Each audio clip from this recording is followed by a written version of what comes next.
Love, that ever-flowing liquid fire of light, ever-expanding and illuminating truth, which is always revealed with wisdom, a spiritual nutrient necessary for vitality that is maintained through selflessness, a filter of ether that aids purity, which is love. Love, a limitless paper lantern floating into infinity on the intentions and actions of initiates of the mysteries.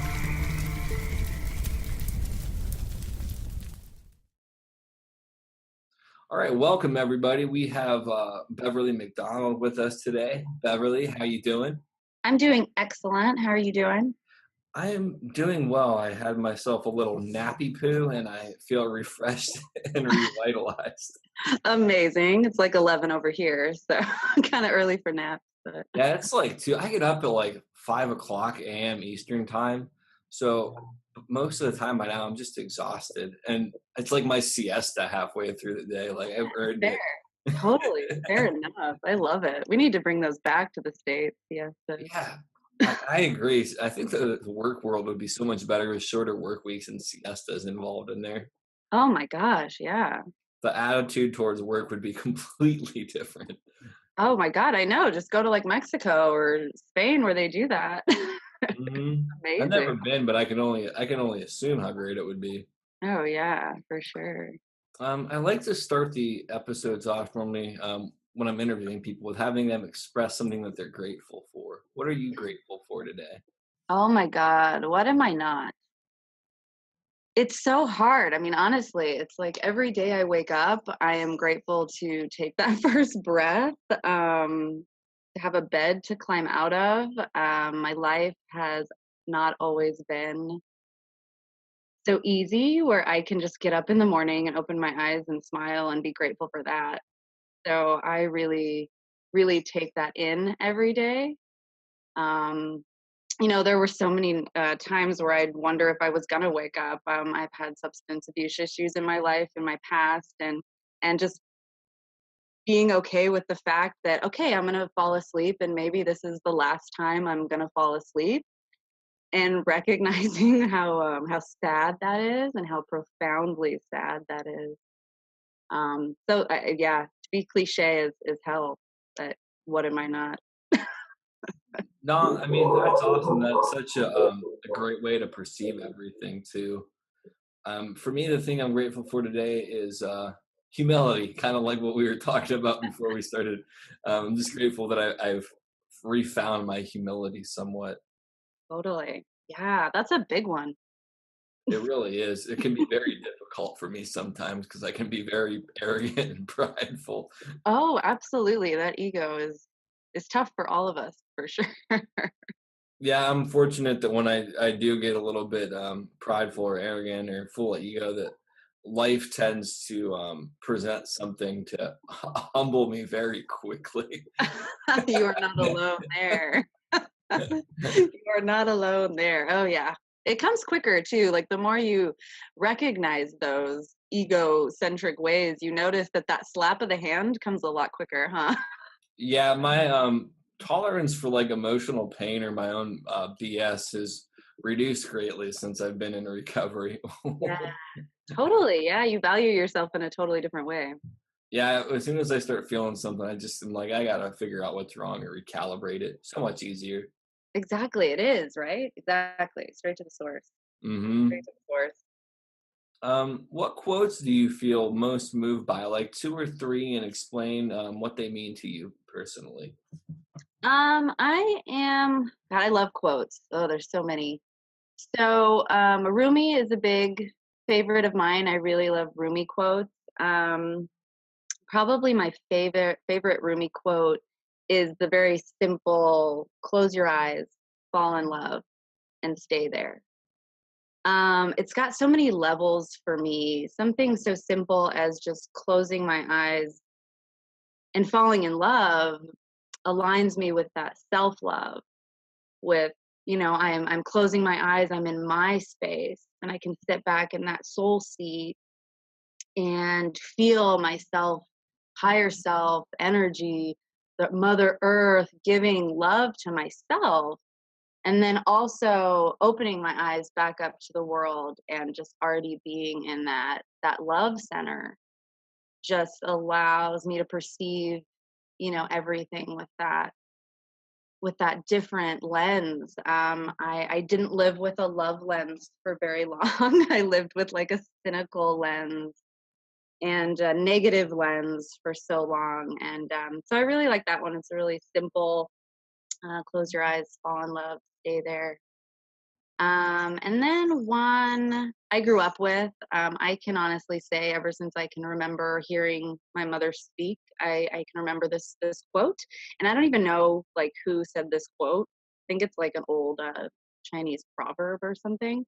But the tongue is like a sharp knife. It kills without drawing blood. And that for me is huge. Words are so powerful, and I misused them for so long in my life.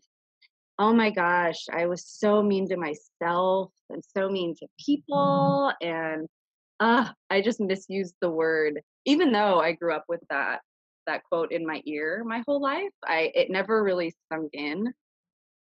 Mhm. Um, yeah, so those are some of my favorite quotes.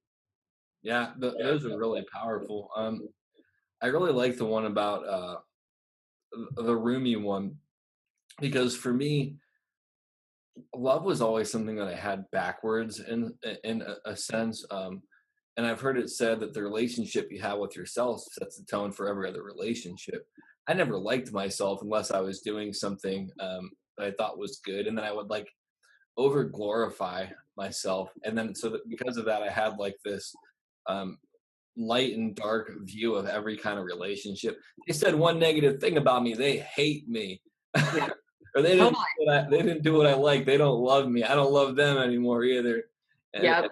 it's so juvenile and petty. And the more that I've started to love myself, it really has smoothed out a lot of those rough edges. Granted, I still have a lot more to smooth out, but it's like, but it's like I'm able to look at my assets and my character defects, and they're in balance. And that's kind of one of the things that leads me back to humility. Okay, I made a mistake, but I did this right, or whatever. And because of that, my relationships with other people tend to be more genuine and tend to be more focused on like real love, not like this objectified love. Like, I love my iPhone. Now it doesn't work. I'm going to throw it away. Well, yeah, that's just it. With more possessions and stuff, we throw this love word around so freely. I love my pillow. I love my car. I love, and I mean, and that's fine. Like you can love it on a superficial level, but yeah, I mean, recognizing that we're talking about totally different love, and then not everybody has kind of recognize that there's so many different levels of love branching out just because we have this all this more stuff. Yeah, it's like the way that our culture uses that word now. It's so odd to me because like we personify objects and objectify like people. Right. It's like Yeah. I know. Well, that's what happens when like we're so out of touch. I mean, you see people walking around with their heads down, and kids nowadays are, learning how to read and write and stuff on an iPad, and we're learning that. We're learning how to disconnect is the strongest thing, it feels like. As a culture, as a society, we're learning the strongest to disconnect and to totally have no idea what love is. That's why we only identify with I love my iPad, or mhm. my phone is my, soulmate or whatever. Yeah, I think one of the benefits of that in some ways is that there's you can find a lot of connection through disconnection in lots of Absolutely. ways.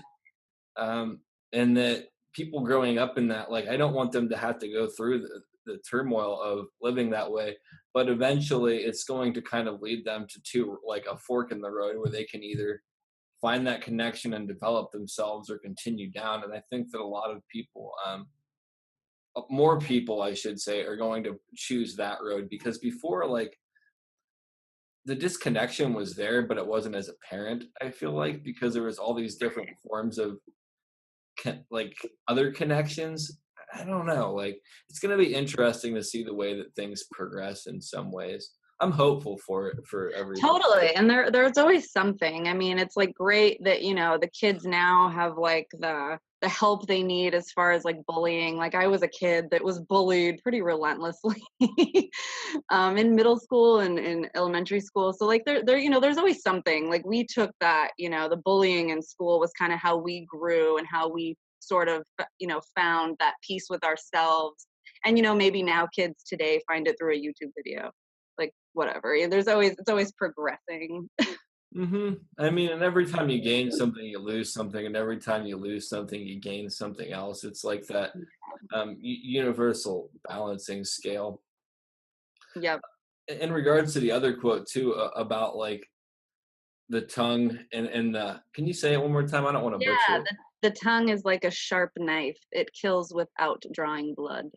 Mm, yeah, that's been true for me in so many ways. Just little phrases when I was younger that people had said to me that I didn't have the emotional intelligence to kind of work through or process, left some really deep scars for a long time. And then as I got older, I kind of developed that sharp tongue because I didn't know how to express myself. And it also reflected internally. In one of the episodes I did, I talked about like words being swords in some ways also. So I like that there's that saying, and I didn't even Yeah, know it, but it's like a double-edged sword. If I use a cutting word to somebody, I'm actually cutting myself at the same time, because how I talk to other people is a reflection of my own inner dialogue. So if I'm critical of somebody, I'm normally 10 times more critical of myself in my head. So when I can be totally. compassionate to somebody, I can be that much more compassionate to me. It's so weird how that works, because like when I realized that, I'm like, oh man, all these ways that like I had been thinking I was helping people by making fun of them was hurting them and hurting me, and like all this stuff. I'm just like, crap. I really. Totally. Yeah, that's where the idea of it doesn't draw blood, because it stays within you. Like it doesn't bleed out. It's not that you kill somebody else and that it just settles. It stays with you. Exactly. It's got so many levels like that. That's why I love it. No, that's definitely a really good one. I Yeah. like that a lot. Thank you so much for sharing that. Yeah, cool. Um, could you explain who you are and what you do? Because there's no legitimate way I could do you justice. No, that's true. And let's see who I am. I'm me. I'm me. Of course, if any of you are reading The Untethered Soul, you understand that. All I can say is I'm me. I can't say much more than that. I can tell you what I do as me in this body. I am a Reiki practitioner, so I work with people's energy fields, rebuilding them, rebalancing them, empowering them, and helping them wade through some disconnects and emotional traumas that they may not recognize are not because of physical stuff that's maybe going on, but energetic stuff. Um, Living off the principle that all matter is energy, that we are a giant ball of energy encapsulated in a body. And our energy field goes farther out than our body, it goes further in than our body. And in order to be fully at balance with our emotions and physical ailments, we need to make sure that that energetic body is accounted for. So I do that, and then I also do massage therapy. So I'm a licensed massage therapist. So I take my touch a little farther with massage. I've really found that this world of touch and holding space and just being there for people is something that is insanely easy and overwhelmingly powerful.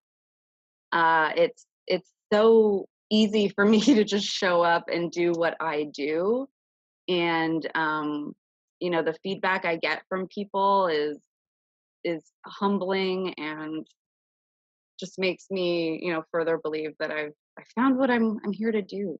So that's what I do every day. I touch people. That's awesome on many levels. I like how you said that you're me. I haven't read that book, but there was a quote by Johnny Depp, and he talks about people attaching labels to who they are specifically, and how it's more so just to put a price tag on people than it is to identify them. Um, but I also like how you identify with what you do in the physical body as separately from who you are, in a sense, because that's more of a reflection of what your manifestation is chosen in this role specifically. Hmm.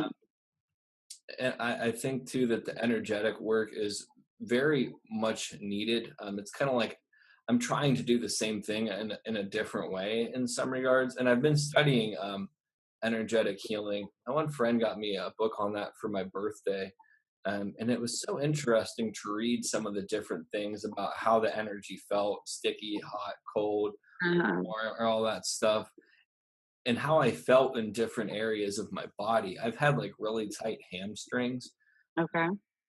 and when I was reading the one thing about it, I started to feel like this kind of cool trickling, like it was releasing some kind of energy. And then I read what that meant according to this author, and I was like, whoa, this is so weird. Like I didn't even do anything. Just like reading about it has released some kind of blockage. And as far as the touch thing, I think culturally, touch has been so sexualized in many ways. At least for me, it was. I mean, I can't speak of anybody else because I've only lived in this experience, Hmm. Totally. Yeah. Cessna experience so far, at least that I could recall. Uh, Yeah. so that was one of the major things for me. And there was a point a couple years ago where I wouldn't want to hug anybody, wouldn't want to be touched. And then when I started recovery, they hug you at the beginning of every meeting, or you have to shake people's hands. It was so uncomfortable for me. I don't want to hug a dude. Ugh. Totally. Yeah. Yeah. Ego. Yeah, I'm not even homophobic. Like I have some of the best conversations with people of whatever sexual persuasion. I actually tend to get along with gay men better than straight men. Because Sure. They're deeper. yeah, they're deeper and they don't have this falsehood that they're projecting on everybody. Look Totally. how macho I am. I don't feel any emotions. I just show Yeah. pure rage. That, and it's just like, well, that's because you're suppressing the other ones. Like Sure. it's not Yeah. strength. That's Um, not the picture of balance. No. Not at all. And like I've gone to massage a couple times, and I'm getting to the point where it's like no longer sexualized when I have that stuff, and there's so much therapy in that, and just I can see how beneficial that would be on like a scientific level too. You're releasing oxytocin for yourself and for the other person by doing that. Yeah. So I think that that's so awesome, and I think that there's a lot of benefit for those things. It helps people accept their own bodies, I would assume too. Oh, totally. Yeah. Even just my own journey going through massage school and stuff. I was somebody who rejected my body for a long time, and through self abuse and eating disorders and just sheer rejection, just telling my body that I hated it, physically hitting it sometimes, and going through massage school and learning that, I'm not my body, number one, was huge. I could let that go. Like it wasn't such a big deal. Like, okay, this body is just what it is. If this body wants to eat Cheetos, like whatever, let the body eat Cheetos. You know what I mean? I don't have to take it so personally, right? Yeah, it's really freeing. It's really freeing if you come from body image issues, especially, or like addiction, where you're just not used to being touched in a healthy manner. Hmm. Massage and Reiki specifically, since Reiki's clothes on, and there's not rubbing involved, it's strictly just touching. It's a great way for people that are trying to kind of reconcile those issues, just finding the right practitioner that listens to the body and not just does on top of the body. That makes sense too, because there's certain things that, like your body's calling out for, and if somebody's dialed in on an energetic level, they should be able to sense this area here needs attention more so Yeah. than these ones. I think part of that too is the person also identifying it. I don't know if this makes sense from your perspective, and I'm curious to know your insight. But someone, if the person themselves isn't aware of it somewhat, that it might make it more difficult because there's some kind of like ink cloud that they put up over it. I don't know if that's the case, but I could see that maybe being true. Yeah, absolutely. So there's a funny thing that happens the second that you make the intention to book an energy session. The work begins. Because as you say, if you're not in it, then I can't help you.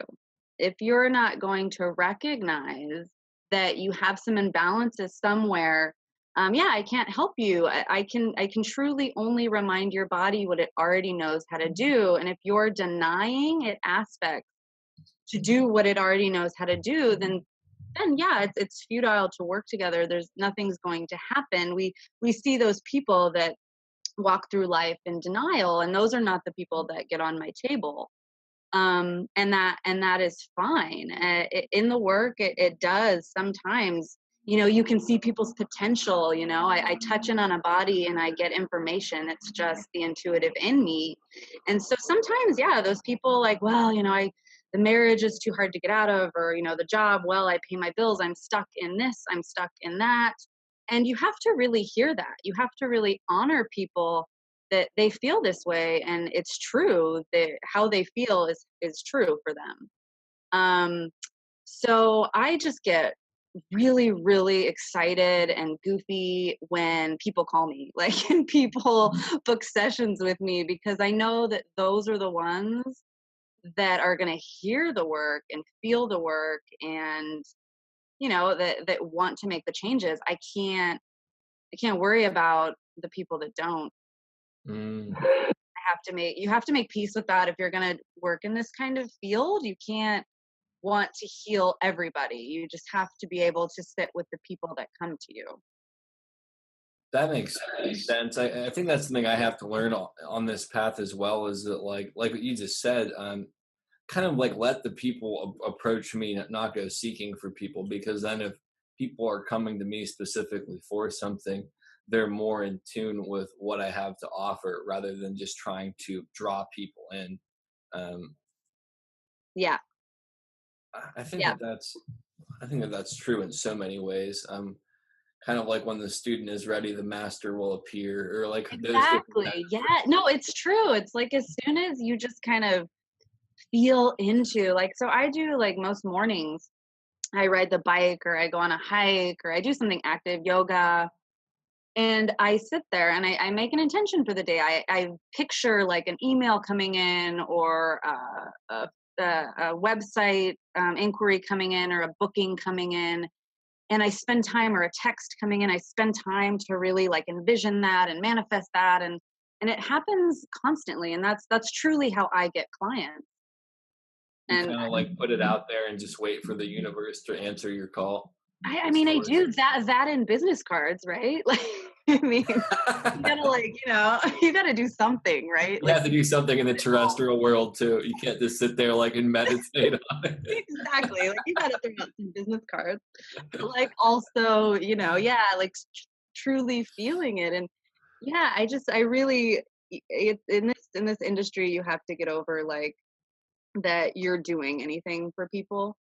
Like, I'm just holding space. Yes, my hands are attuned to gather energy and to balance you, but I mean, what we're doing is we're sitting in a room together and we're existing, we're being together. Hmm. And you do have to get over the, like, I'm healing people and I'm doing things, if you really want to make this your career. Otherwise, you'll get burned out really fast because you're putting that much expectation on it. It's not going to work. Yeah, plus absolutely it can never be 100% on you, because the majority of the work falls on that person and what they do after the thing. You might be able to get them started. I saw a quote recently and it talked about like a teacher, and it's like a true teacher knows that they can never teach anything, or something along Yeah. those lines. And it's like they can get you started, they can get the snowball rolling, but that forward momentum rests on them. I mean, there's another saying too. The lips of wisdom are sealed, but to the ears of understanding. So you could do all the right things, and if somebody's not receptive to it, they're still going to be screwed because they didn't understand it and put the work in to make it actualized. Exactly. Yeah, and that's where not taking anything personally makes like it really easy, because if I'm not doing anything, then I'm not doing anything either. Yeah, like you're So not we're good. responsible for the successes or the failures. It all falls on the No, no, individual. they all just fall where they're supposed to. That's the approach that I've taken with my tarot reading in the sense where it's like I try to connect with the people on an energetic level, and then I tell them to kind of interpret things through their own filter.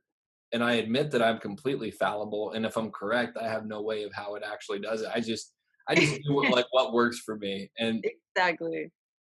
that seems to work for me. Like I shouldn't say it works. It seems to have worked out well because a lot of people resonate with it because of their own ability to decipher the symbols and attribute their own meanings to it. Yeah.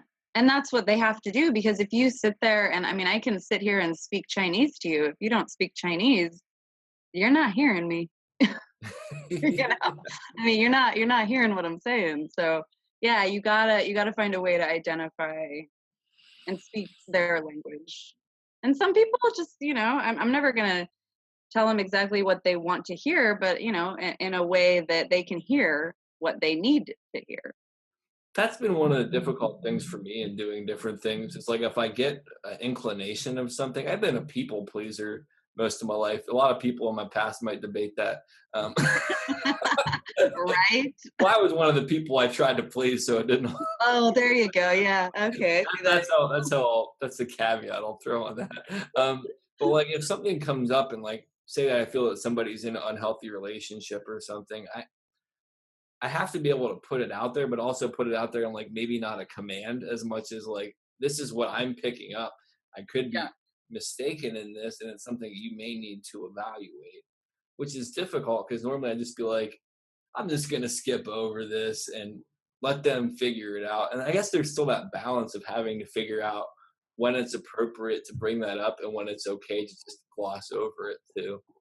Yeah, and it comes with practice. I mean, it really does. It comes with, it's such a big part of like doing this type of work, whether it's Reiki or tarot reading. It's really the exact same thing. It's such a big part of it is reading people. You really need to be able to gauge people and read people and be okay and not let your ego say, I have to say this right now. Basically, if anything's coming at you like, oh my God, they need to hear this right now. It's not from source. That is from your human. That is super ego. That is not divine intervention. It's just not. That's definitely something that I've learned. Most of the time, when I think it's something everybody should hear and I should scream it from the Uh-huh. mountaintops and it should be on, that's me. And most of the time, if I do go through and say that, it falls flat on its face, and I'm like, oh, that's That why I'm ego. learning to be not so impulsive. Yeah, that ego trap is one I still fall under. Oh man. I still fall into that ego trap because I just, you get so excited and you want to like, oh, you want to share this insight with the world, but you got to like fact check. Yeah, I think that it's one of those things that everybody falls into at some point. I like the Alan Watts quote, losing your ego is the biggest ego trip out there. Exactly. It's so true. It's so true. I love Alan Watts. Oh my His god. stuff is so funny because it's so paradoxical and humorous. And Yes, we can get it. Because it is. You have to have a sense of humor if you're gonna like do this whole waking up thing. no, totally. And it goes, I forget what the Buddhist term for it is, but like being able to laugh at yourself or having those epiphanies where you find out like how like foolish you can be about something. That's when I have most of my growth. And I'm like, oh, that's what it was. Oh no. Right. Yeah, I analyzed this to death. It was really just this. I traveled around for 10 years, left where I was at, trying to find myself. 10 years later, ended up back in the exact same room that I had left. And I realized that I found myself where I feel like I lost myself. And I'm like, Oh yeah. Same. Literally same. Exact same. Right. Exact same. and like That's what I found it about out, that full circle trip. Like has to happen. yeah, like I wouldn't have had all the experiences that were necessary to build to that understanding had I not been there. And I think that part of it is it's like that spiral pattern or like that Fibonacci sequence thing in some way where it's unfolding and it just brought me back to a different point where something Oh else could unfold. Oh yeah, oh yeah, oh yeah. That spiral is Hmm. yeah. It's a fun circus ride. You can like never get off.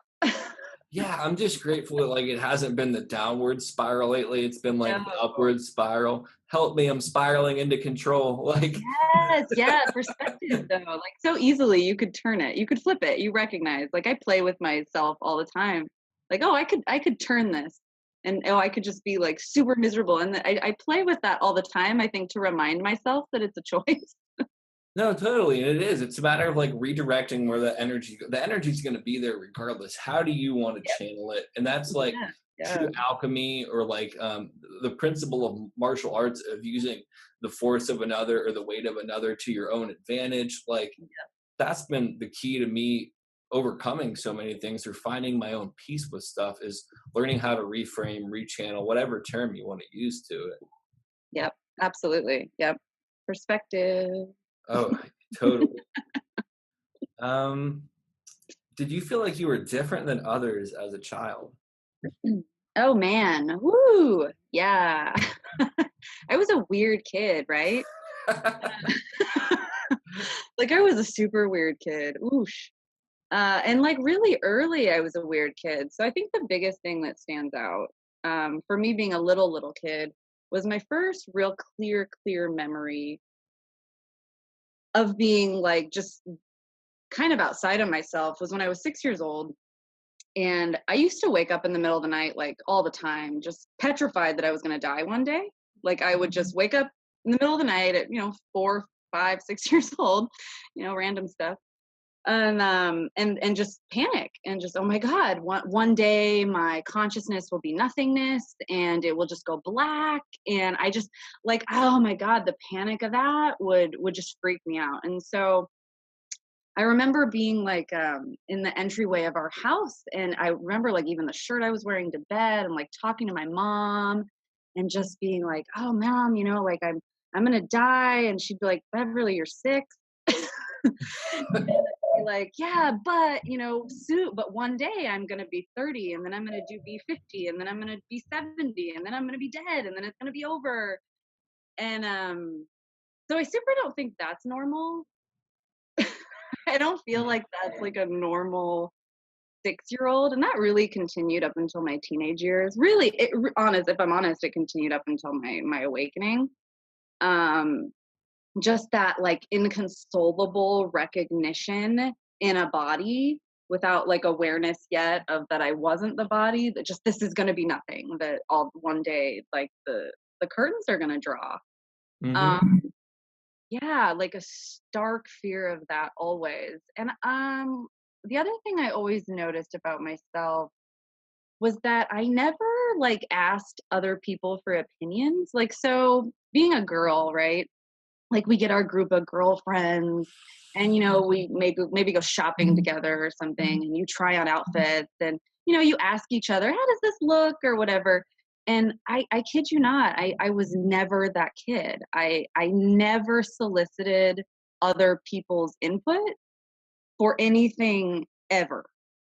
And I know where that comes from. I know that because my mom and my grandmother, her mom, are both very intuitive and always really taught me from a young age to listen to myself and to always trust my inner voice. And so, yeah, so I can't really, so I've never known any different because I've always been that way. So at a very young age, I was taught to listen to my intuition. Um, and I really, so that I don't know any other way. Mm. So, yeah, I was pretty weird kid. I can definitely relate to that. One thing that I think is really interesting, your earliest childhood memory, like I had something so similar, and I've never talked to anybody else that really had that kind of concept. When I was 5 or 6 years old, my aunt committed suicide, and I Oh, remember walking on this sheet of ice in like a little ditch by my house and thinking that when I die, everything's going to go cold and be black and the sun's going to burn out and it's just going to go on for infinity and just mhm. cold loneliness. And when I look back at it now, I'm like, holy shit, that's a heavy thought for like a 5 or 6 year old. It's cool to like have talked to somebody else that kind of got that, I guess. Like Totally.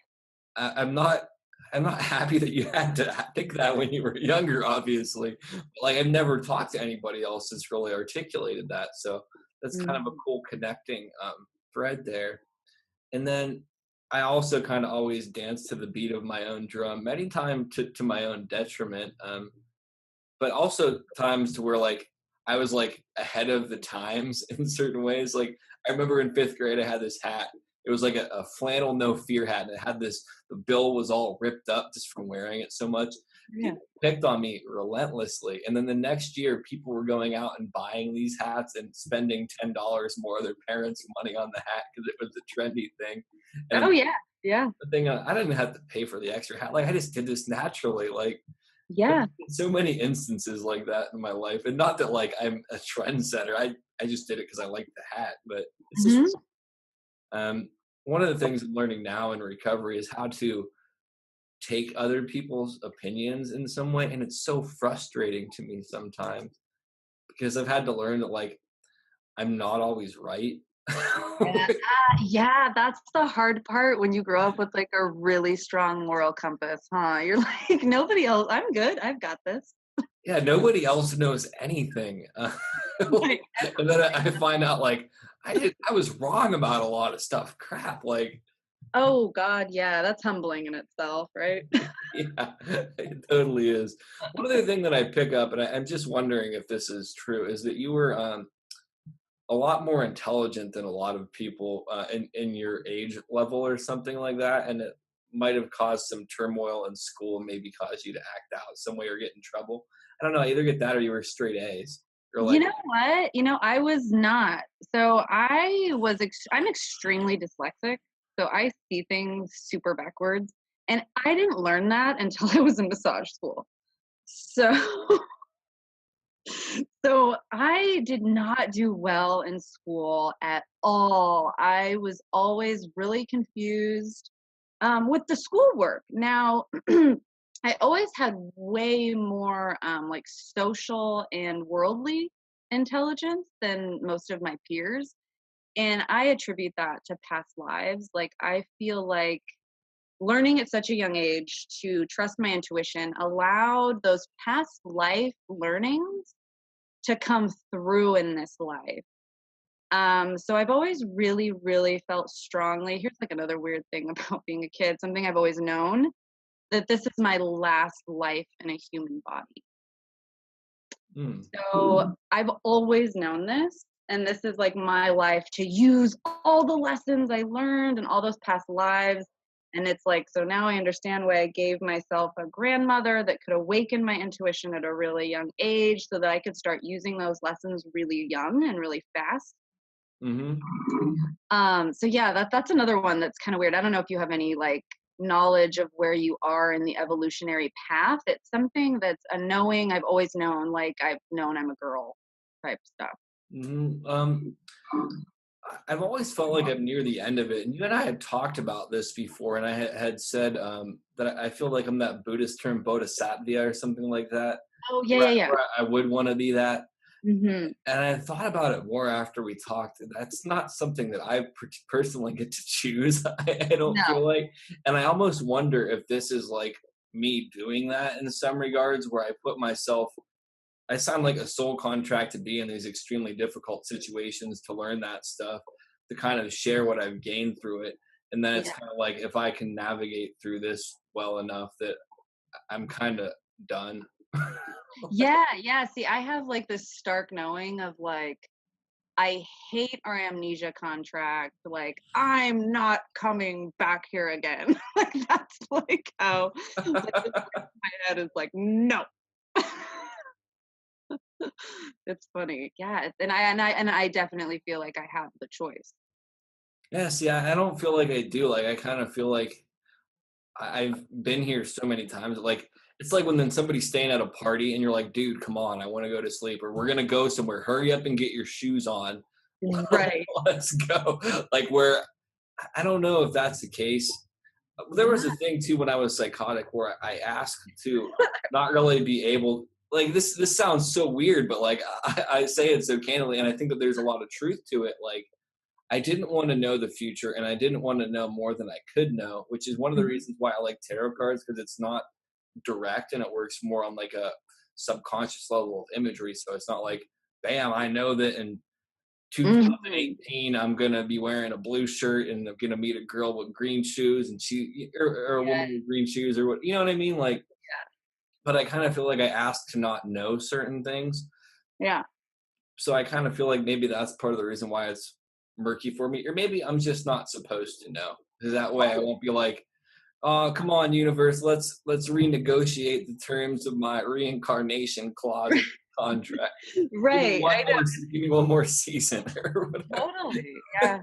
And it could be that I'm just, like, a really, like, stubborn, really young soul that I feel like I have this way and I'm throwing a tantrum, there's always, like, so many different ways to look at it. Like, I'm either this really enlightened soul or I'm, like, this baby infant soul that has fucking no idea. I think that by being able to play out both of those, it means you're probably closer to understanding than not. Right. Because if you're Yeah, just like, I totally am this, like, then you're not. Yeah. See, it's like this paradox constantly. I notice whenever I'm in paradox, like I'm normally closer to the truth than when I have a definitive answer. Yes, But that isn't always the case. always. Sometimes I Yeah, just like to confuse absolutely. myself. Absolutely. You kind of got said when you noticed, and in what first instance you noticed you were different. What superpowers do you possess, or what superpowers would you want? Oh, man, okay. Superpowers, whoosh.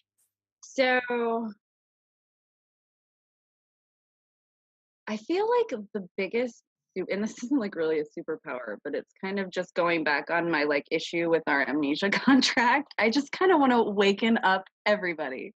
I wanna awaken everybody and, like, have a giant love fest and have, like, a giant, like, remembering party. Honestly, that's really what I wanna do. I mean, I feel like it's kind of funny because in my work, I feel like I slowly kind of awaken people in what I do, just so with the natural progression of bringing them back to connection with their body, which brings them to that separation of body and self, which brings them back to that soul seat. Which I mean, I feel like I'm on that path. Like it's kind of what I do Mm-hmm. already. Is like I kind of nudge people along on their waking up to the true nature of reality thing. Um, but yeah, that's really like the only like when I look at myself and ask myself like what would you really want? Like what would be perfect? I would come here without amnesia and we'd all remember. Hmm. I think that's interesting.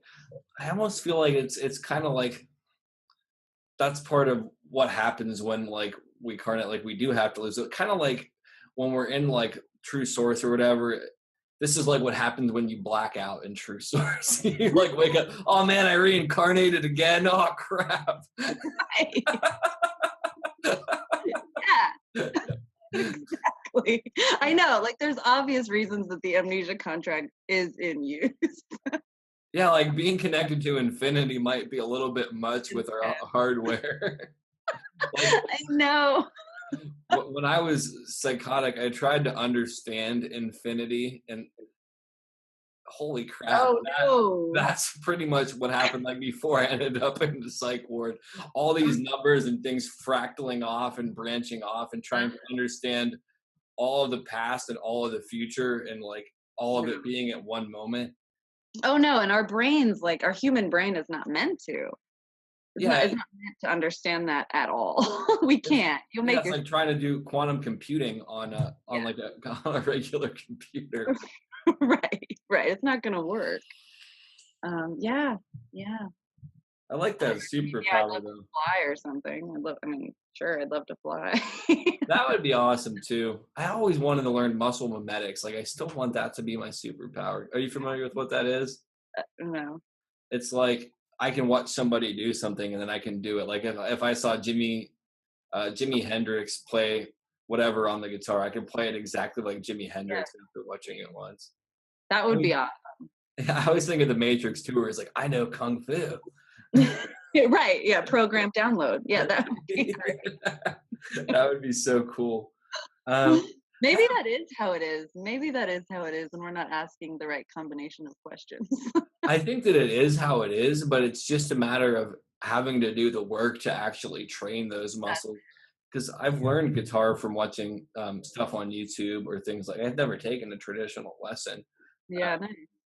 It's just a matter of there's a line in a 21 Pilots song. I don't have writer's block. My writer just hates the clock, and it's like I have muscle mimetics. I just hate the time frame that it's downloading into me, and the fact that I have to do the work. I'm a lazy American male. I want it quick and fast and without any effort. Oh, right? Totally. I know. It's horrible. Peter Griffin from Family Guy was my spirit animal for a while, and there was this episode where he talks about anything that I'm not instantly good at isn't worth my time. And that was like my unintentional mantra for the majority of my life. Why am I not better at the guitar? And I would try to get drunk and like smoke pot and eat shrooms to like learn how to play it. Like I'm gonna be better if I like this is what all these rock stars do. This must be how they learn. No. No. They were given gifts, and then those substances didn't affect it. Yeah. How that works. I remember being on shrooms and like just plucking strings on the guitar, being like, "Whoa, that's so deep. This could totally be a song." I come down and I'm like, "Oh, that's just hitting like the low E string." Oh, that's Oh my god. I know. I remember in high school we used to like record ourselves when we get high because we were like convinced we had all these like really intelligent ideas. And the first time we played it back, it was just like there it's just like a bunch of nonsense. Like, never mind. We're never doing that again. Have you ever heard of the comedian Brian Posehn talk about that concept? He talks about like writing down a joke and it being like chicken monkey or something. It's like, what was that? I don't know, but it was so funny, man. Exactly. Yeah. It's Yeah. so funny. Not at our smartest. No, like when I think of like some of my sense of humor when I was stoned, I'm like, I guess it is funny, like in some capacities, but I'd be like, that's so profound and so deep. I'm like, now I'm like, I guess it was profound and deep enough for somebody stoned to like figure it out. And not to like minimize. I think that pot does have some good benefits. It doesn't for me anymore, but like, Yeah. Oh, totally. I didn't necessarily do my best thinking. No, it's like now when I use it, I know that I'm going to a lower frequency. Like I'm not going to be receiving. I'm going to do this to like disconnect. It's a conscious choice now to disconnect, which, happens even as far along as you get on this journey. Sometimes you consciously want to disconnect. I do that through video games now, which definitely is a lower vibrational thing, but Exactly. you have to have escapism in some senses. Like escapism's kind of bastardized again in modern culture. That's just escapism. It's so necessary. There's a reason why it exists. I feel like, and especially as you learn to like listen to your intuition, like you have to give your brain and your mind something to do sometimes so it shuts up. Mm. Sometimes I play Candy Crush mindlessly because I need my mind to like get tired and be busy so I can be creative and do other things, with the actual me. It's necessary. Yeah, totally. Like I can't think about like spirituality and philosophy and refining myself and trying to do all this crap. I mean, I've tried before and Right. it's exhausting. I end up being bitter towards myself and then I reflect it on other people and project my shortcomings onto them and wonder why they're not perfect like I am. Right. And then Right. I really get humbled. Why can't everybody else figure it out? I figured it out. Yeah, I'm so much smarter. I'm so awake. I definitely thought that before too, and most of the time I realize how stupid I am. Surely. Oh yeah. That's those last little tail end ego traps when you like fully wake up. It's like, oh, I'm so much more awake than everybody else. Oh right, no, ego trap still. Yeah, there's so many of those. It's like walking through a pyramid and having all these little booby traps, and some of them you like think you found the treasure room or whatever, and then you're like, this is all pyrite. Like Exactly. I know. The struggle is real. Yeah, the one thing that I've come to the conclusion, there isn't really any quote unquote treasure room. It's constantly redefined and growing as you like grow and your understanding develop as it furthers. And it's more about like seeing everything as golden and treasure rather than any other kind of treasure, really. I mean, there's some material rewards, but in the truest sense of the way, those are the transient gifts because Exactly. when I'm done with the Ross Cessna experience at Earth Mountain or, or whatever it is, I'm just trying to think of like a cheesy amusement park name for Earth. Perfect. When I'm done with that, I got to put all those little doodads back on the shelf and go back to wherever my soul's from or whatever it is, you know. Whatever Amazon warehouse we return to. The great big Amazon warehouse in the sky. Right. And I'll come back as a Furby in 1990 or whatever. Seriously, right? Beanie Baby. I would never want to be a Beanie Baby. No, That's what I'm going to get now next time. Warehouse. Yeah, I wouldn't want to be an Amazon warehouse. I'll be like a Beanie Baby in like somebody's collection that still has them because they forgot to sell them when they were like high at market value, and it just smells like cigarettes and cats that in there. Yep. That's going to be my punishment for wanting to be a bonus. Forgotten Beanie Baby. That is nice. That's an awesome thing to think about. What circumstances do you feel shaped your life? Traveling for sure. I feel like I had like all this built up stuff before I started traveling. So I had like another life where like I worked in finance and had like a corporate persona versus a real me persona. And so that's like that's the life I used to live in this body. And then I traveled and everything kind of changed. So that's definitely, I would say, the biggest circumstance to shape my life. So I traveled alone. Primarily, I had a friend meet me in some random places, but primarily I was alone during my travels. And I traveled throughout Europe and Canada and Costa Rica I went to as well. And I did these things alone, and it forced me to be okay with being alone. I've always kind of been a loner. I never had like a bunch of friends, but the things I would do with my alone time were very different. So when I was alone before, I would abuse myself, drink alcohol, take drugs, overeat, undereat, pretty much everything I could do to hurt myself. So then I started traveling and started seeing other things in the world. I didn't have to just sit in my room and like think about how much I hated my life or myself. I had all these other things to do. I was seeing these places that have been here for thousands of years, and it forced me to kind of focus on the outside, which in a weird way kind of allowed me to come back inside through a different door, like in a different way. To where I was looking at myself as somebody who's accomplished all these things, somebody who was unhappy, but that picked up and changed everything overnight. So I all of a sudden became somebody that I was really proud to be, which allowed me to go back into myself and get to know that person in a different way and actually ask the questions. Okay, what do you need? What would make you feel better? Instead of, God, why do you do that? Why do you like that? Why are you blah, blah, blah, blah, you know? So yeah, traveling and my grandmother, obviously, really early, her influence definitely shaped who I am now. I resonate with that a lot too. In my personal experience, I travel a lot with my grandparents when I was younger because they sold gems and minerals. So I'd go with them to like Friendship, Indiana, to a gem and mineral show, or to like Spruce Pine, North Carolina, to a gem and mineral show.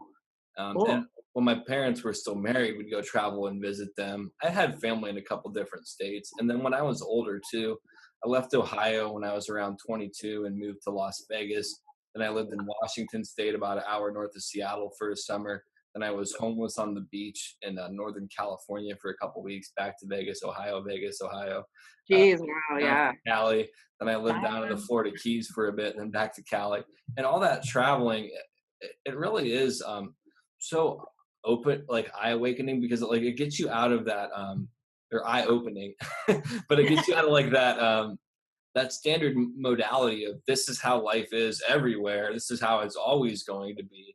I believe Terrence McKenna made it a comparison to traveling being like a psychedelic experience in the sense that like it puts you in a different state of consciousness, because the cultural operating system here in Youngstown, Ohio, is completely different than what it was when I lived in Las Vegas, what it was when I lived north of Seattle, what it was, you know what I mean, every other place I've been. And Yeah. that opens and broadens your horizons so much. You're no longer in this little cubicle. And I've learned so much from it. I learned about different cultures. I learned to respect people of all different ethnicities. Not that I didn't before, but having that direct experience with it. I remember when I first moved to Las Vegas, I saw these homeless people, and I had never really seen homeless people. I had Yeah. such profound respect for them, which is good, because shortly thereafter, I ended up homeless several times throughout my life. And like, I actually consciously wanted that experience because I found it so liberating. Sure. It's not as glorifying as I thought it would, glorified as I thought it would be. But I'm grateful. I don't know, like traveling, it's so fundamental and it's so crucial at developing it. And then family members, I feel bad for people that kind of have a negative view of their family members, because sometimes it's not specifically the family, it's like their own blockage of it, and they miss out on really great nuances of people. And grandparents have such a wealth of information that some people may miss out on. If you think about what it was like when our grandparents were born, mine were born in like the 20s, I want to say. I assume Mhm. yours are around there as Yeah. you're around there Yeah. as well. Um, the world has changed so much in that time. I mean, flight was relatively new then. Like radio communications was only like less than 20 or 30 years old, and now we can talk to anybody anywhere and physically see them. Like, holy crap, talk about like having to deal with the world changing before your eyes. Like, Yeah. I mean, even from when I was a kid or when you were a kid, the world's completely different, and it's getting more and more different at an astronomical pace. So to see somebody at the start of that, they have a bunch of information.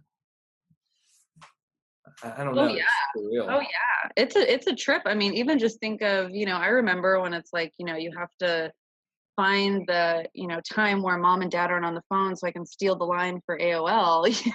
I mean, that was, and like hope nobody calls. I forgot Yeah, about that because they it's would kick you such a off. trip. Yeah. Yeah. Remember, like, oh God, okay, mom's leaving for a couple hours. Awesome. Let me grab the phone cord, throw it in the computer. And hope that she doesn't call and kick me off. Yeah, it's a trip, right? It's a trip to see how things change, and yeah, it's a trip. And I wish the younger generation would. And some of them are. What's weird is this new generation is coming out with like all this wisdom that it took me freaking 30 years to gain. So that's exciting. And yeah, I think they are starting to recognize once again. I think our generation might have skipped it, how much we care, and we should really listen to our grandparents and the story that they have. And I'm excited about this new wave of like 20-year-olds, because they're, like I said, they're like where it took me like 35 years to get, Hmm. which is pretty awesome with all this stuff. This is gonna make me sound like a bitter old man about it. Back in my day, though, we had to go to the library to learn stuff. They have all this information at their I know, fingertips. that's the thing. Yeah.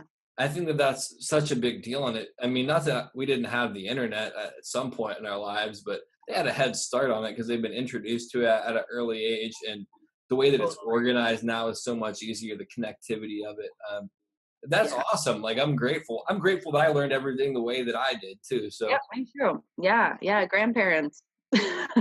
yeah.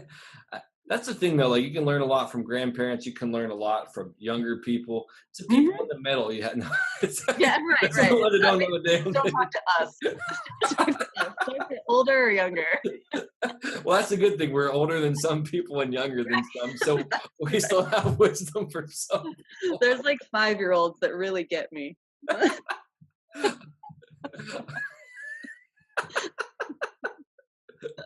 No, it's true. Yeah. No, I don't doubt it. My Mhm. niece and nephew, they have such a like. My nephew really kind of gets me, but I try to use a lot of puns, and I'm like very cerebral, and I ask him like riddle like questions. That's awesome. Make him think. My niece just looks at me like Oh, she sees you. Yeah, she can see right through you. She's a woman. she just looks at me like I don't want your shenanigans, Uncle. Right. Be Right. real with it. Come real. Talk straight. Oh my God, I love it. Um, what positive lessons did you learn from your negative experiences? Um, I feel like the biggest lesson is always to trust, to have faith. Oh my gosh. So and I just tell you, everything works out the way it's supposed to. Everything works out the way it's supposed to. Even that stuff that you're like, no, this is exactly what I want. It's not. Like if it didn't work, it's not what you wanted. It's just not. Um, that has been the biggest, biggest thing for me. Um, having faith in something, having faith in anything. I was somebody who got upset about everything. Like everything annoyed me. You could be perfect, right? In 6 months, I'd have picked you apart where there's not a single thing I like about you left. That was me. I was just, God, I let my mind control me. Um, so now I just, when things don't go right, instead of going to that over analytical space to why not, why not, why not, I cut my losses. I have faith in something and that it'll work out. If I have faith in something, I have faith in everything. Mm, And then, that means that anything is possible. So as long as I can just have faith and trust, like trust even this, craziness that's going on in the world, trust from a perspective you can't see that it's the best thing, like just not relying on my frame of life so much was huge. Like I don't see everything. I don't see everything. I don't see all angles. I don't. Therefore, there's a lot I don't see. And if there's a lot I don't see, then there's a lot that anything could be. And the possibility is just absolutely endless. wow, that vibes with me too completely. I learned that sometimes getting what I want isn't actually what I want when I get it, and oftentimes the things that I don't want to work out, I end up with something better that I could have imagined. One of the principles in recovery is kind of surrendering to things happening and just accepting them at face value and not having expectations. Very difficult to learn sometimes. I don't always practice it, but it's so much easier. And there comes a point where I've realized, and I still realize it again and again sometimes, I'm resisting reality and fighting against things going the way. And the thing is, I'm actually just fighting with myself more Mhm. so. And it's exhausting. So Yeah. much easier just to be like, well, this is going to work out how it's supposed to. And like you said, I don't see every angle. And Yeah. I'm just going to go with it and see what happens. Because Yeah. it's going to happen regardless of if I make myself crazy, upset, angry, whatever about it. It's still going to have the same results. I'm not going to change anything. I'm just going to exhaust myself, make Yeah. everybody else around me miserable, and make myself miserable in the interim. Yeah, or give yourself a heart attack, or yeah, give yourself these physical ailments that come with unnecessary stress. Oh yeah, that's the one thing I don't think some people realize is how many conditions are premeditated by stress and like the biopsychosocial element of disease and like mental illness or any of that kind of stuff. It's all relative to what you think, how you act, who you surround yourself with, this, that, and the other. And it changes like day to day. I mean, I don't know about you, but like I'm a totally different person every day. Like if you take me to a clinic, they're probably going to call me bipolar. Mm-hmm. But it's just and it's not that quick. I'm not bipolar. But you know what I mean? It's not that those things don't exist. They do. The psychosis absolutely exists, and there's medication that is needed. Don't get me wrong, but there's so much happening where we just now it's become a business. The problem is that treatment of ailments became a business. So now we're calling everything that's slightly to the left a psychosis. Mm-hmm. And that's really dangerous. That's just a really, really dangerous. So it's really nice that we have more holistic practitioners out there, you know, energy workers, acupuncturists, Chinese medicine perspective doctors that look at the whole body and the emotions for disconnect instead of just, you know, big pharma, here's a pill. I think it's happening at equal rates, luckily. Yeah, I've noticed that, like, from my perspective of somebody that's been kind of in like the midst of that, I think a lot of people that kind of have spiritual awakenings have been too. I think that it's like just our culture's label of similar things that older cultures have labeled under spiritual awakening, spiritual emergence, gift of a healer, all that kind of stuff. Because in shamanic cultures, that kind of gift was predetermined by quote unquote soul sickness or near death experiences or that kind of stuff. And I mean, if you look at it from a consumer culture standpoint, it's absolutely disruptive to the produce and consumption cycle, mental illnesses. And they kind of give you this cure. One of the things that I thought about, since I had to be on mental health medication and I've recently come off of it, and I'm Good for doing you. well. Yeah, I'm so Yeah, grateful for it. congrats. Thank you. I kind of feel like since culture in some ways, and I don't want to bastardize culture because it's what I make of it, but um, I kind of feel like because this kind of Western culture kind of created a lot of those ailments in me in Hmm. some capacity, that it had to be cured with their kind of medication, if that makes sense. And that may be a little bit woo woo, but I have a strong inclination that I had to. And now that I kind of restored equilibrium and I took more, I don't want to say it took more power. I don't know. However I phrase it, I took more power, took control of my own recovery, and Hmm. started working internally and using a lot of Eastern philosophy, using a lot of different principles of different spiritual teachings or things like that. That now that's strong enough to where I don't need the medication. And granted, it's a crap ton of work, and I don't know that it's suited for everybody in our Right. instant gratification culture, because there's a Mhm. lot of Peter Griffins out there that want everything to be instantly good at everything, and if they can't instantly be cured of bipolar or borderline personality disorder or depression, then they're never going to be. Yeah, absolutely. Yeah, yeah. And a lot of people, it's their identity too. You know, it's who they are. You know, I have this condition. And that goes back to, you know, the people who are looking for it will find it. And you have to, it all goes back to respecting everybody's path. You know, if a lot of people came here to stay asleep and to, you know, do these things and and learn that lesson, they haven't learned it yet. Maybe we've already learned it. Maybe that's why we're so against it. Maybe we have yet to learn it and why we're so against it. It's trusting. I just had an interesting thought when you were saying that. What if the people that aren't awake now already learned it and they're just kind of Yeah, in like sleepwalking mode, and we're the yeah, ones that are like figuring it out, and like right. feel like Yeah, I kind of feel like some people have to be switched off anyhow.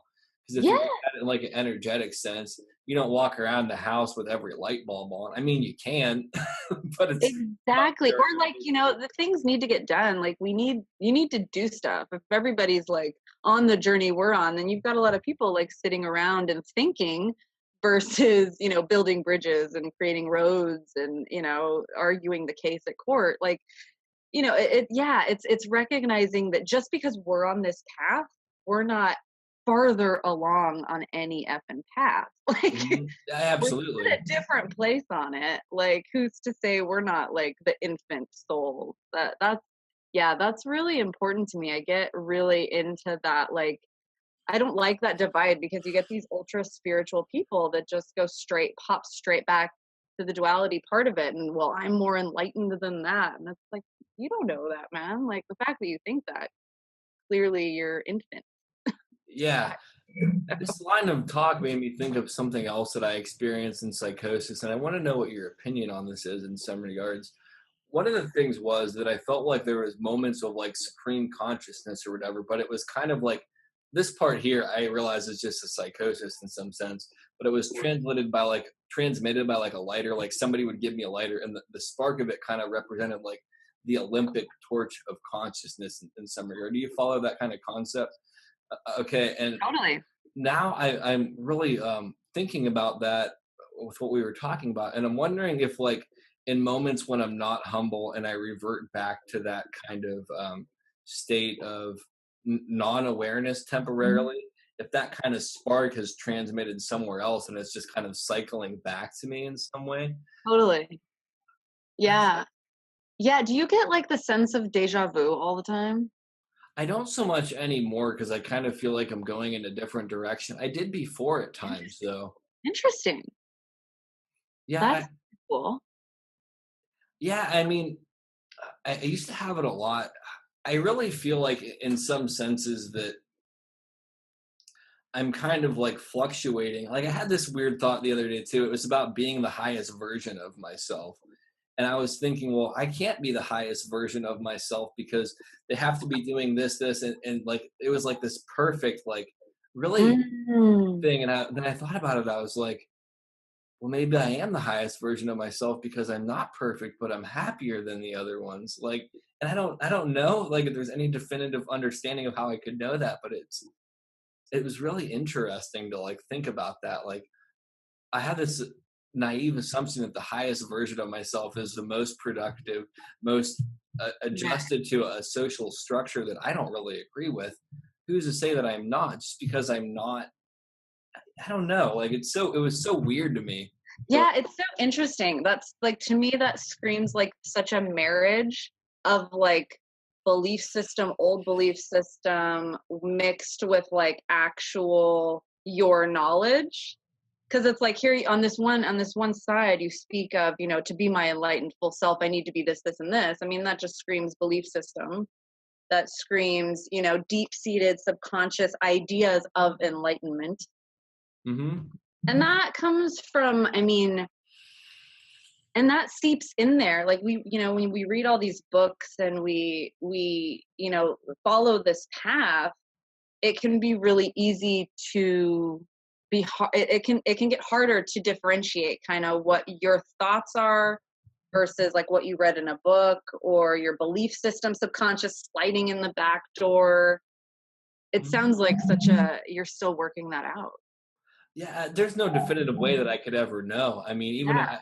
maybe it's one of those things like I'm the highest version if I think I am, but not in like an egotistical sense. But I always struggle with this too. Like if I question something, does that make it more true than if I don't?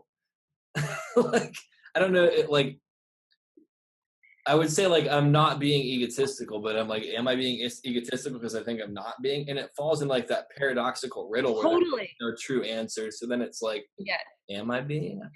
I don't know. I don't really spend that much time Totally. thinking about it. I just wanted to bring it up. Yeah, it's that same idea of like you're not God if you think you are. Mhm. But like as soon as you recognize that you are God, but that you're not God, you are God. Like it's that, you know what I mean? It's that super like it's a tightrope you walk on. Yeah, it's Because kinda like a dog chasing its own tail. exactly, yeah, because the human mind is not capable of truly grasping that. I truly believe that our human mind is not capable. It's a computer. It's not capable of that abstract Mhm. thought. We haven't inputted that program yet. Yeah, maybe it's kinda like when I think I'm my highest version of myself and it transitions to me in another dimension, and he's like, "Ah, that bastard Yes. thought he was the highest self. And he Now gets I stuck am." here all the time. And that higher self in that other dimension is like, well, here I am again. I popped back. He keeps summoning me, but his human mind can't see me. It probably is. It probably is like that spark concept too, where it Yes. comes and goes. And Well, that, I mean, the spark with the flame, I mean, that we're all derived from one flame, this fire, you know, it's all, there's so many deep levels to that. But that, I feel like that too. Occasionally, like I'll see a spark of a plane and a flame, and there's like recognition Mhm. beyond just that somebody sparked a lighter. Yeah, Like, yeah, what's up, soul family? How you doing? right. Like you feel it a little bit. Yeah. Yeah, totally. I think that that's a good way to describe enlightenment too, kind of like the Olympic torch thing, because I've definitely had moments of enlightenment, and I don't ever think it's a fixed state like I used to. When am I going to reach No. enlightenment? It's like, Here I am. yeah, I had a moment where I felt like I really did hit enlightenment, and I instantly forgot everything that happened after it. I'm That's like, what that happened. must have really been it, because like I can't. I was like, I can't wait to tell everybody this.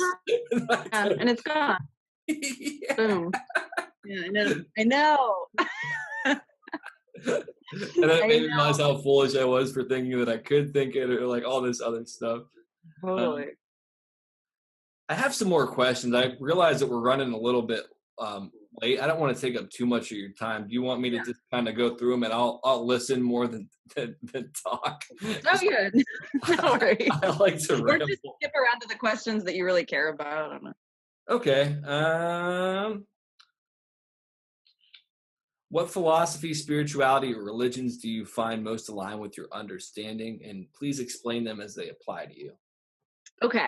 I like this question. I actually like this question a lot. I didn't have to think about this question that much because I was not raised under any religion.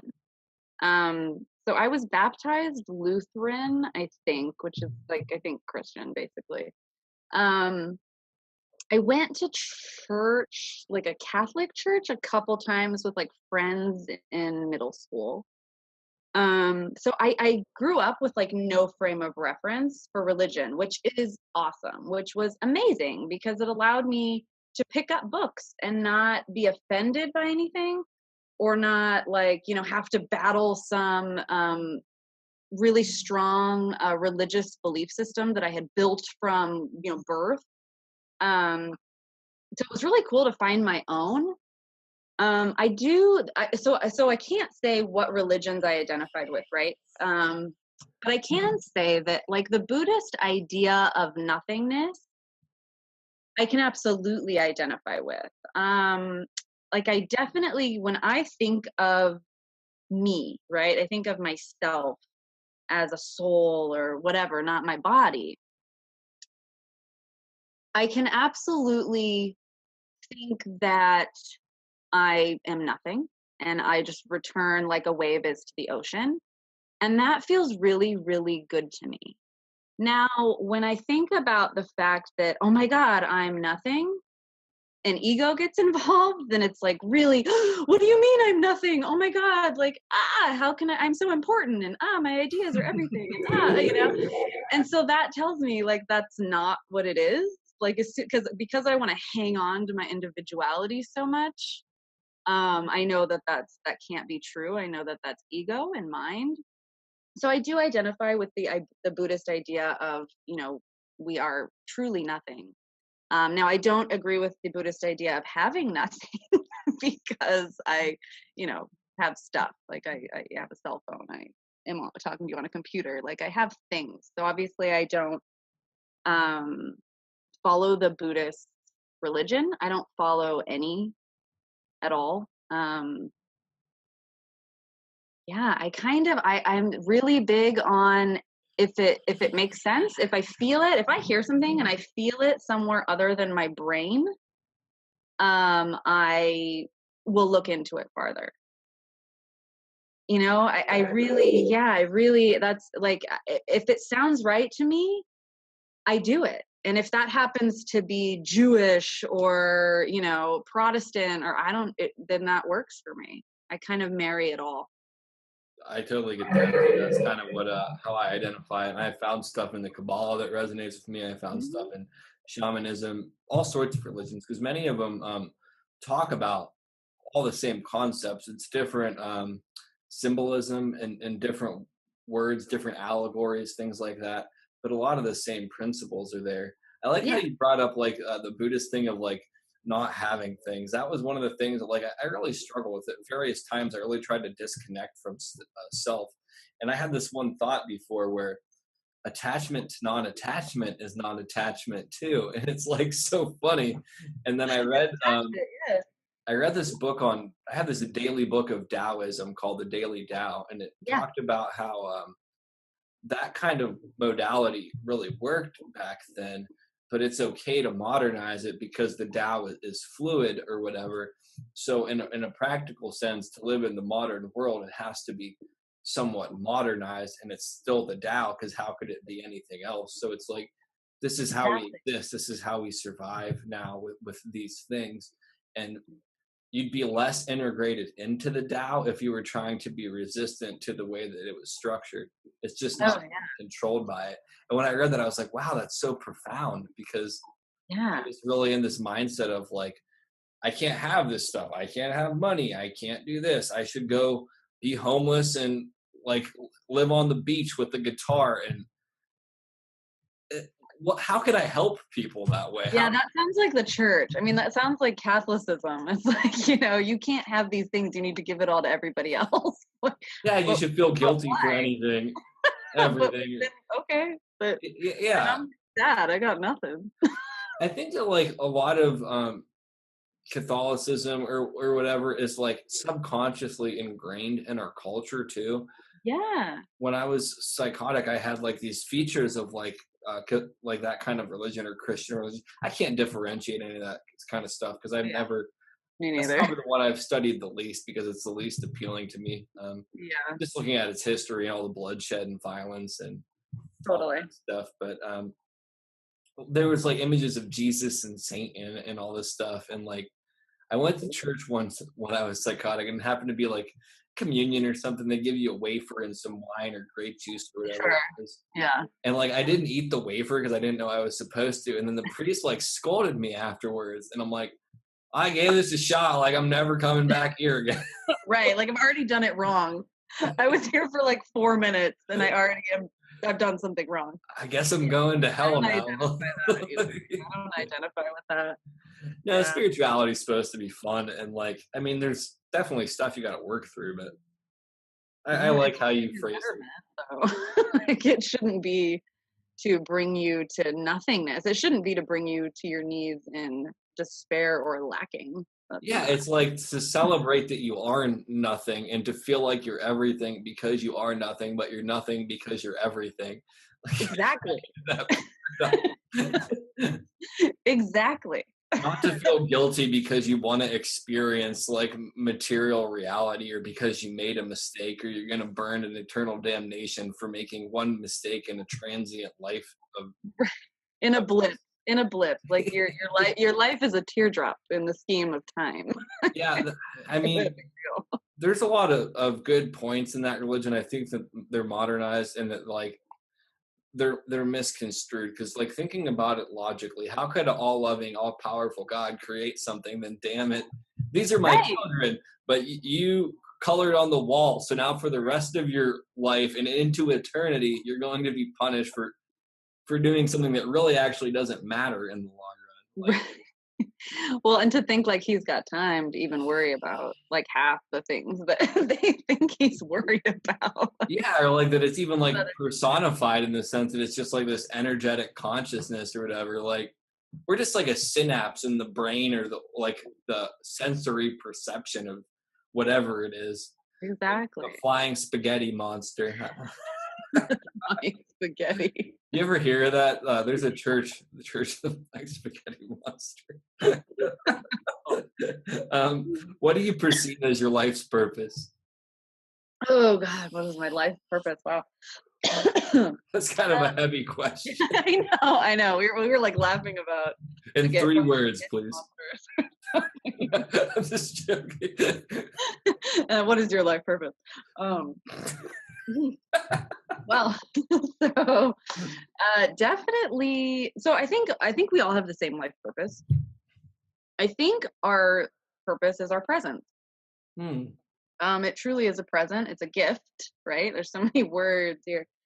And I truly think that each of us holds within us that gift of presence that truly only we can bring. So when I sit with somebody, it's a different presence than if you sit with somebody. I truly think that that is what we are here to do, even though it's actually not doing. So noticing that our biggest, life mission is to actually just be, to not do anything, but just to lend our presence to somebody. And so how I bring presence is through touch. So I bring my presence through touching you, sitting with you, listening to your body, listening to your energy field. Yeah, that's my gift. I really like how you phrased all that. Thanks. I think that was Yeah. very beautifully said. Thank you. Yeah, I mean, it's just I don't think it has to be beyond that. I don't think like I'm here to, save all the, orphaned kittens, but I do volunteer at the shelter. You know what I mean? Like I do these things. I don't feel like that's what I'm here to do. I think it's much simpler than that. It's much simpler. The big CEO of a business, that's his presence. He's bringing his presence there only that he can bring. Mm-hmm. I think that's a really good point, because when I was psychotic yet again, I thought that I had to save the world, and I thought that I was like this messiah, and only I could do it. Yeah, sure. Holy crap, is that exhausting? Just even thinking that, like, Right? puts a That's little bit of a pressure pressure. on you. Talk about having the world on your shoulders. I was definitely like Atlas in that situation.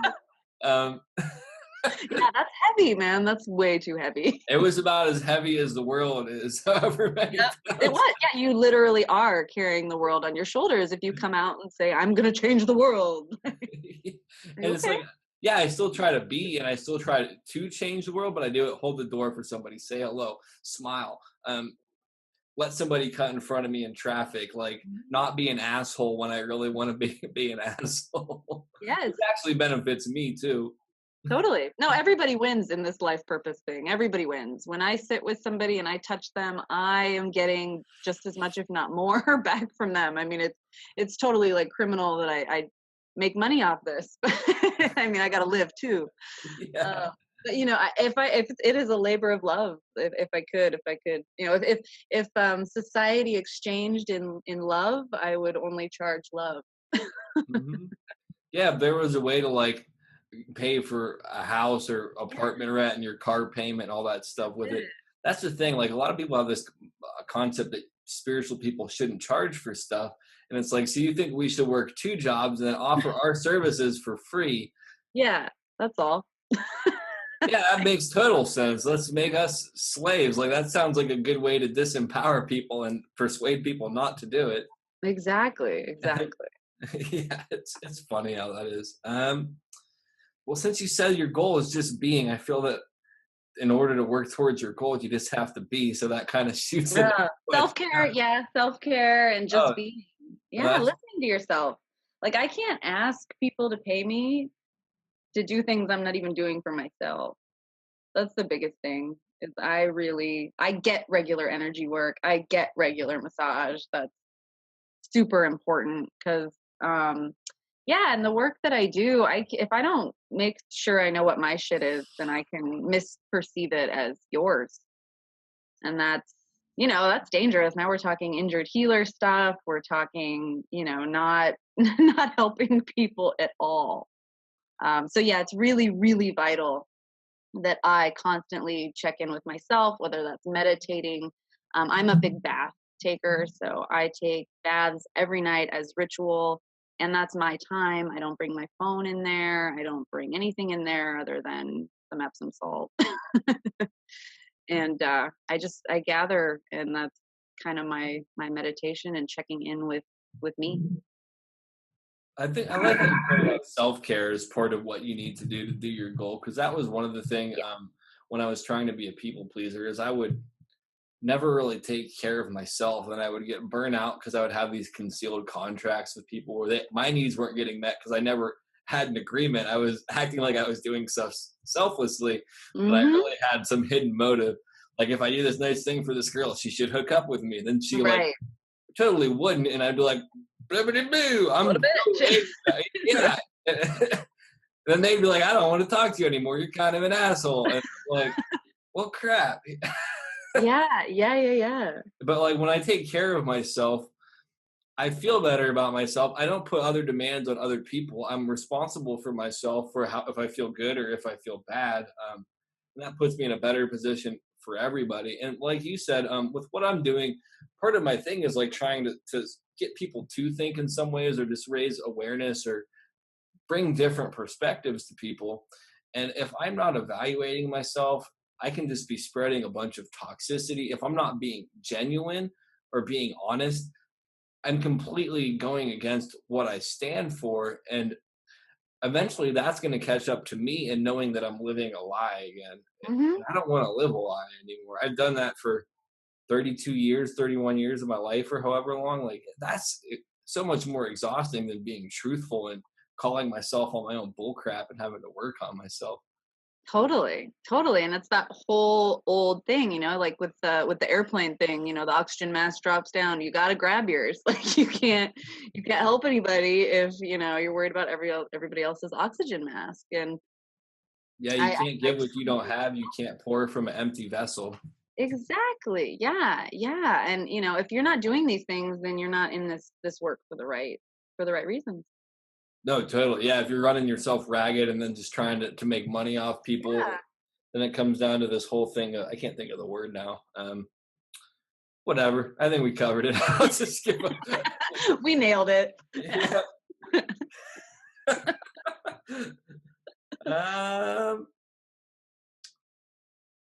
If you had to describe your personal philosophy or condense your life experience into a few words, what would it be?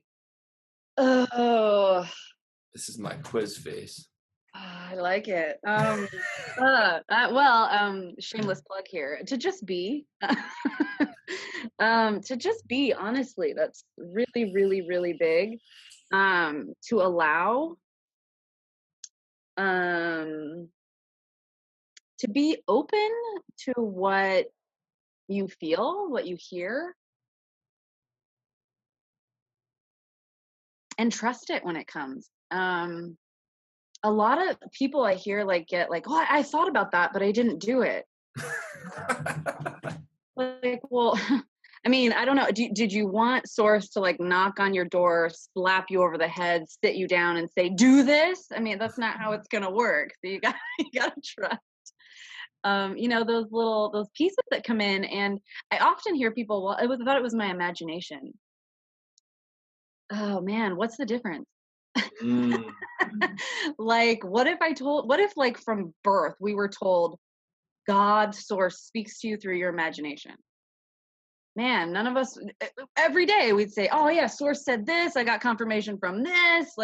That's how I feel like we need to flip the script. Mm-hmm. Is what is your imagination? How do you know that it's not Source speaking to you? Mm.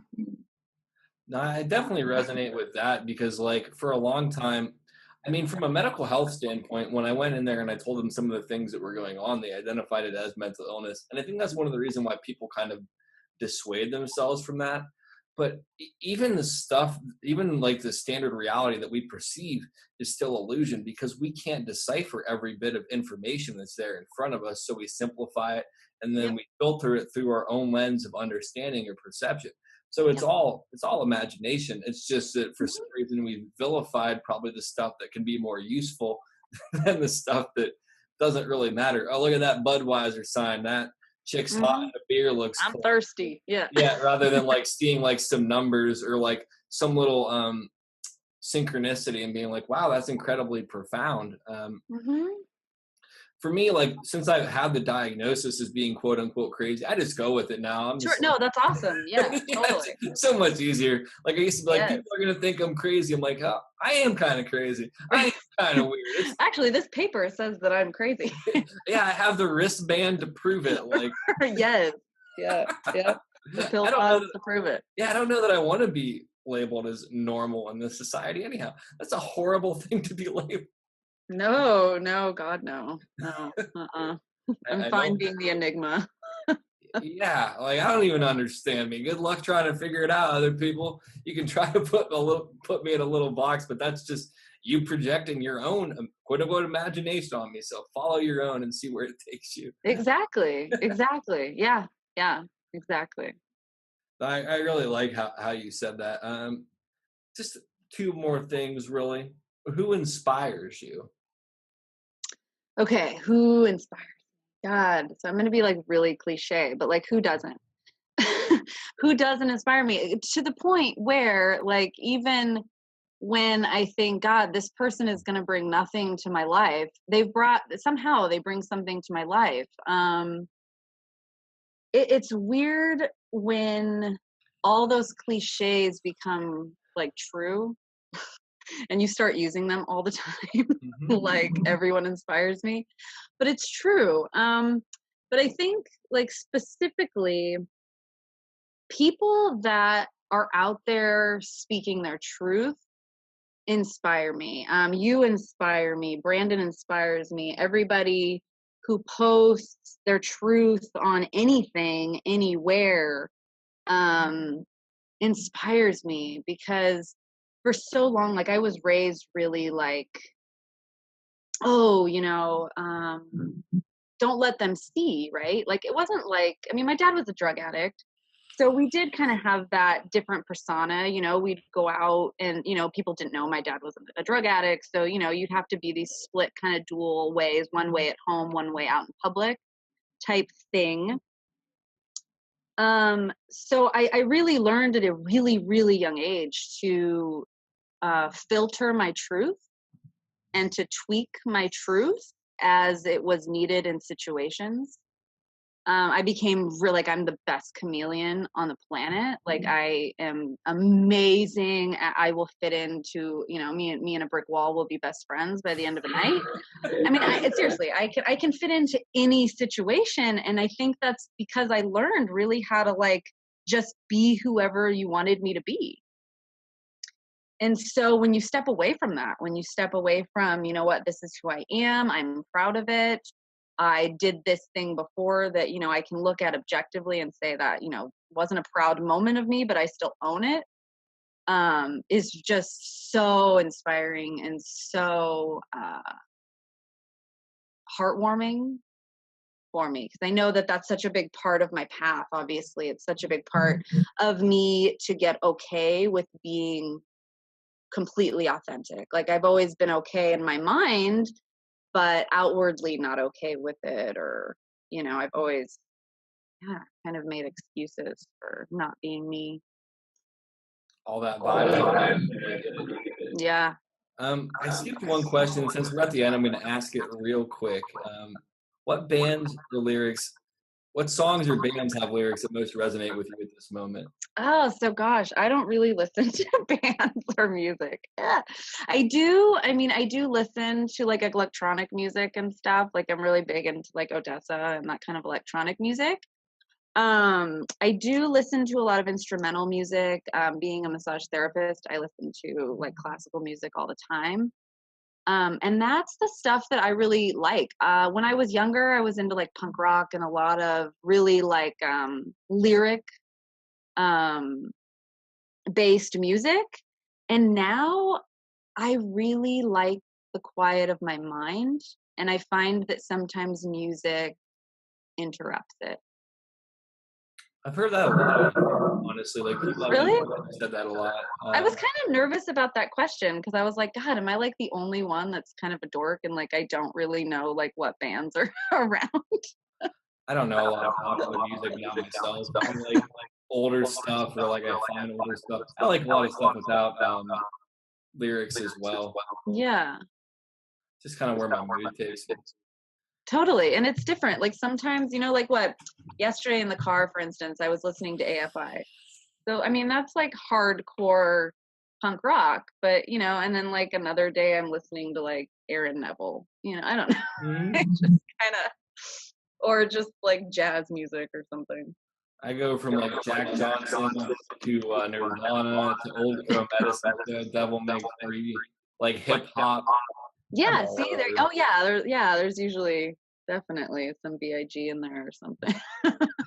Yeah, I love me some like '90s like gangster rap, like Tupac or Biggie. I don't Oh, listen to a lot of it anymore, but I still like it when I do hear it.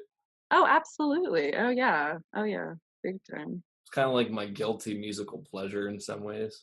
Oh yeah, and you have to do that.